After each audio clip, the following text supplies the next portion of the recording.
Exercise 1.2। कल आपने कर ली थी एक्सरसाइज 1.1, तो आज देखिए इसको, ये भी बहुत इजी है। पहला क्वेश्चन कह रहा है आपको ट्रू फॉल्स बताइए और अपना एक जो उत्तर दे रहे हैं उसका कारण भी बताओ। तो पहला कह रहा है प्रत्येक अपरिमेय संख्या एक वास्तविक संख्या है।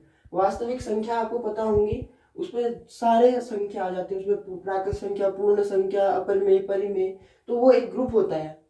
अब वास्तविक संख्या क्या है? ग्रुप ऑफ अपरिमेय और परिमेय दोनों संख्याओं का ग्रुप है। तो इधर पे को आप कह सकते हो कि ये सही है। और इसका रीजन आप क्या दोगे कि जो भी ग्रुप होगा एक संख्याओं का, वास्तविक संख्या अपरिमेय और परिमेय संख्याओं का समूह होती है, इसीलिए ये क्या है, आप हमारा जो कथन है वो सत्य है। ऐसे ही दूसरा क्वेश्चन ले रहा है कि संख्या रेखा का प्रत्येक बिंदु रूट एम का एक रूप होता है। तो अब आप संख्या रेखा समझिए पहले।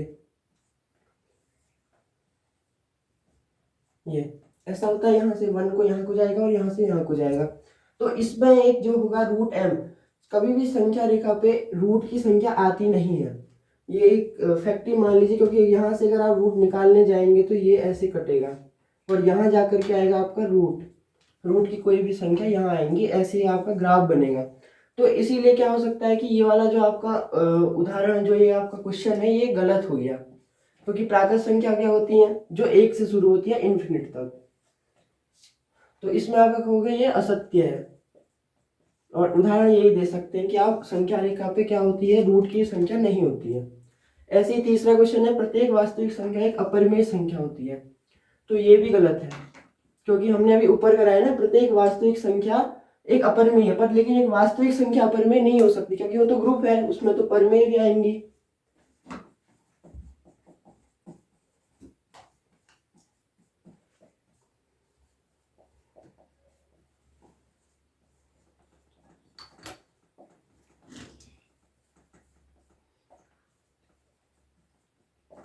तो मुझे लगता है कि अब आप समझ गए होंगे, वास्तविक संख्याओं के अंदर परिमेय, अपरिमेय, पूर्ण, प्राकृत सारी टाइप की संख्या आएंगी, और एक वास्तविक संख्या के अंदर सिर्फ अपरिमेय आए, ये आपका गलत हो जाएगा, क्योंकि इसमें तो सब कुछ आता है ना। तो ये सिंपली ये वाला भी असत्य हो गया।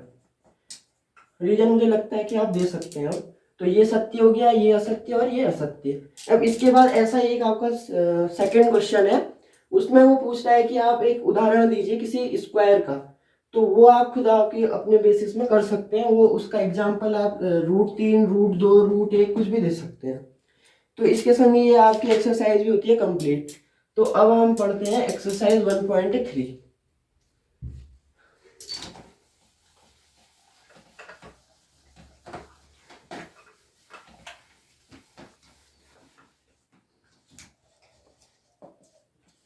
तो बेसिक का है, आपको इसमें बहुत सारे वैल्यूज दी होती हैं, उनके लिए आपको एक थ्योरम बतानी होती है। जैसे देखो, एक होता है शांत दशमलव प्रसार।